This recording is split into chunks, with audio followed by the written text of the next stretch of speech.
وہ اس کی زندگی کا سب سے خوبصورت دن تھا۔ وقت گزرنے کا اسے پتہ ہی نہیں چلا۔ ہوش تو تب آیا جب ہر طرف رات کا اندھیرا چھا گیا، جسے دیکھ کر اسے ڈر محسوس ہوا۔ جو بھی تھا وہ اکیلی لڑکی تھی۔ اگر شکاریوں نے اسے یہاں پر دیکھ لیا تو اس کو ڈرتا دیکھ کر بڑے ریچھ نے اس کو اپنے ساتھ آنے کا اشارہ کیا اور اسے لے کر ایک درخت کے نیچے آ گیا، جہاں پر اس کے رہنے کا انتظام تھا۔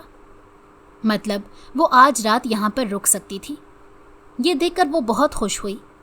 پورے دن کی تھکن کی وجہ سے اس کی آنکھ کب لگی اس کو پتہ ہی نہیں چلا۔ صبح پرندوں کی خوبصورت آوازیں سن کر اس کی آنکھ کھلی۔ یہ منظر اس کی زندگی کا سب سے خوبصورت منظر تھا۔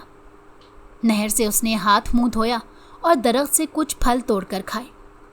تھوڑی دیر بعد وہ سب ریچھوں کا شکریہ ادا کر کے اپنے کام کی طرف چل پڑی، جہاں وہ لکڑیاں کاٹا کرتی تھی۔ دوپہر تک اس نے جنگل میں کام کیا، پھر گھر کی طرف چل دی، کیونکہ آج لکڑیاں بیچ کر اس نے اپنے لیے راشن خریدنا تھا۔ جب وہ دکان پر پہنچی تو دیکھا دکان والا کسی گاہک سے باتیں کر رہا تھا۔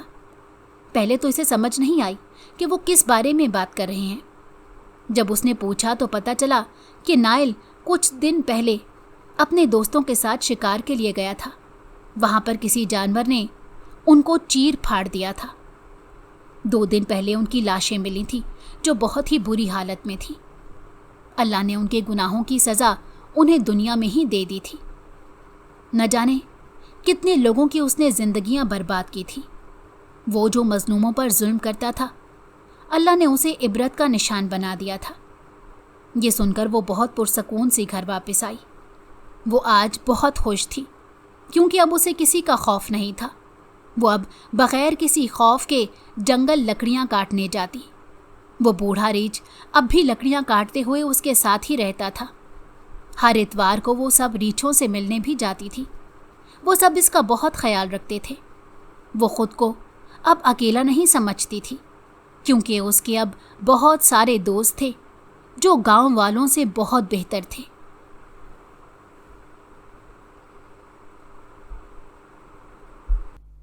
اگر آپ کو ہماری کہانی پسند آئی ہو تو ہمارے چینل کو لائک کریں اور سبسکرائب کر دیں۔ بیل نوٹیفیکیشن کو بھی آن کر دیں تاکہ ہماری آنے والی ہر مزیدار کہانی آپ کو وقت پر ملتی رہے۔